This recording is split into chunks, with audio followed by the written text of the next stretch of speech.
Hey, this is Scott Harrison Plumbing, Heating, and Air Conditioning, and Tankless done right. This is a Noritz commercial tankless water heater. It's an NCC 1991 DV.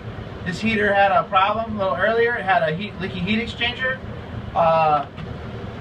Leaky heat exchanger is this copper piece right here. We take this whole thing apart, remove all the wires, screws, nuts, bolts, put it back together. As you can hear, this thing's running right now. They're back in hot water. So if you have any Noritz repairs, heat exchangers, electrical issues, you give us a call. Scott Harrison Plumbing, Heating, Air Conditioning, and Tankless done right.